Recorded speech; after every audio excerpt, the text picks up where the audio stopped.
Breaking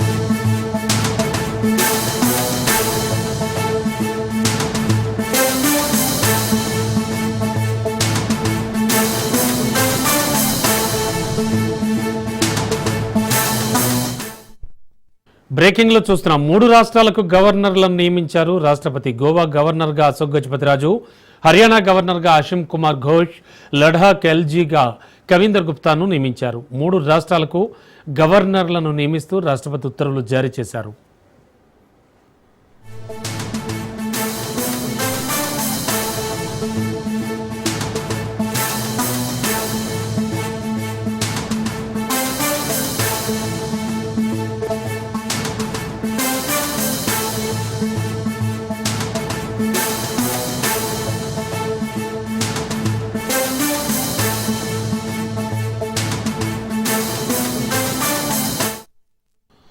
మూడు రాష్ట్రాలకు గవర్నర్లను నియమించారు రాష్ట్రపతి. గోవా గవర్నర్గా అశోక్ గజపతిరాజు, హర్యానా గవర్నర్గా అశిమ్ కుమార్ ఘోష్, లడాక్ ఎల్జీగా కవీందర్ గుప్తా నియమితులయ్యారు. 3 రాష్ట్రాలకు గవర్నర్లను నియమిస్తూ రాష్ట్రపతి ఉత్తర్వులు జారీ చేశారు.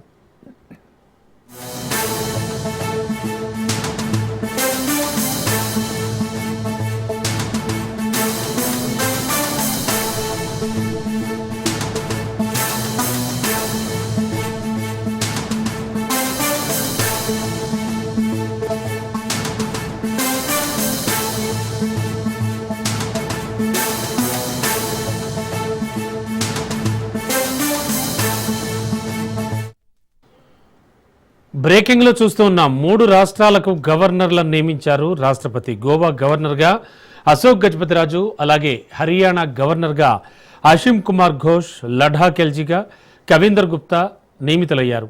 3 రాష్ట్రాలకు గవర్నర్లను నియమిస్తూ రాష్ట్రపతి ఉత్తర్వులు జారీ చేశారు. ఇక గోవా గవర్నర్గా నియమితులైనటువంటి అశోక్ గజపతిరాజు విషయానికి వస్తే, తెలుగుదేశం పార్టీకి వీర విధేయుడిగా ఉంటూ అలాగే ఎంతో సీనియర్ నేతగా ఉన్నారు.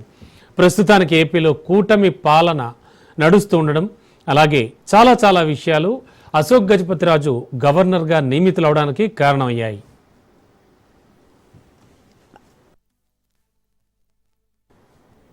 ఇదే అంశానికి సంబంధించి మరింత అదనపు సమాచారం అందించడానికి మా ఏపీ బ్యూరో చీఫ్ క్రాంతి సిద్ధంగా ఉన్నారు.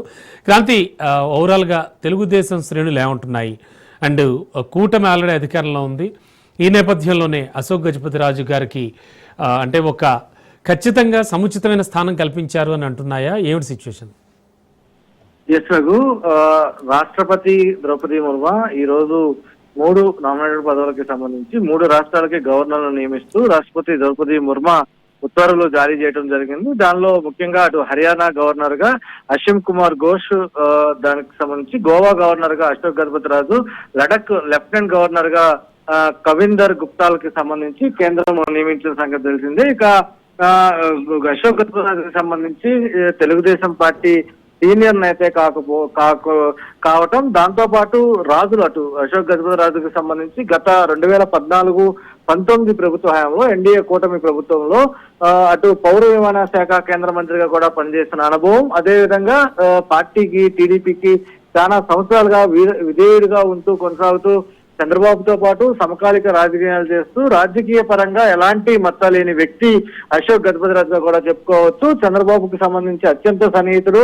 దాంతో ప్రస్తుతం గత ఎన్నికల్లో 2024 ఎన్నికలకి సంబంధించి కొంత పొత్తులు ఉన్న నేపథ్యంలో అటు అశోక్ గజపతిరాజు సంబంధించి ఆయన కుమార్తెకి సీటు కేటాయించడం జరిగింది. అయితే పార్టీ సీనియర్లందరికీ కూడా సముచిత స్థానం అధికారంలోకి వచ్చిన తర్వాత కల్పిస్తున్న నేపథ్యంలో తాజాగా ఎన్డీఏ కూటమి రాష్ట్రంలో అధికారంలో ఉంది.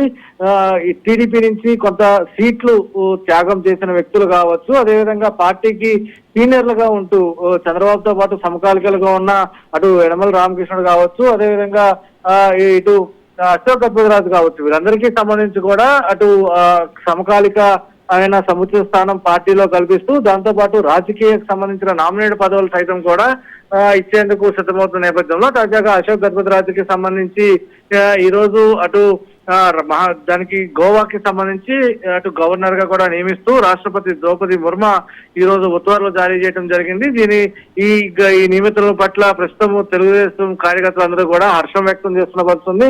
ఎన్డీఏ కూటమికి సంబంధించి రాష్ట్రంలో అటు కేంద్రంలో కూడా డబుల్ ఇంజిన్ సర్కార్ పరిగెడుతున్న నేపథ్యంలో అటు సంక్షేమంతో పాటు అభివృద్ధి కూడా ఒకే దిశగా పయనం చేస్తున్న నేపథ్యంలో ఇటు పదవుల విషయంలో కూడా రాష్ట్రంలో ఏ రకంగా కేటాయిస్తున్నారో అటు కేంద్రంలో కూడా అదే స్థాయిలో కూటమి ఎన్డీఏ భాగస్వాములకి సంబంధించి కూడా కేటాయిస్తూ వస్తుంది. దానిలో భాగంగానే తాజాగా గోవా గవర్నర్ గా నియమించిన అశోక్ గజపతిరాజు పదవి కూడా అంటూ నాయకులు అయితే స్పష్టం చేసిన పరిస్థితుంది. దానిలో భాగంగా ప్రస్తుతం రాష్ట్రంలో కూడా అదే స్థాయిలో కొనసాగుతుంది. ఇక ద్రౌపది ముర్ము ఈ రోజు గోవాకు సంబంధించి అదేవిధంగా ఇతర 2 రాష్ట్రాలకు మొత్తం 3 రాష్ట్రాలకి సంబంధించిన గవర్నర్ నియమించింది. దానిలో ముఖ్యంగా వివాద రహితుడు, రాజకీయ పరంగా ఇక బతలేని వ్యక్తి కావటం కొంత అటు తెలుగుదేశం శ్రేణులు కూడా ఆయన ఎంతో గౌరవిస్తారు. కాబట్టి పూర్తి స్థాయిలో దీనికి సంబంధించి తెలుగుదేశం కార్యకర్తలు నాయకులందరూ కూడా హర్షం వ్యక్తం చేసిన పరిస్థితులు.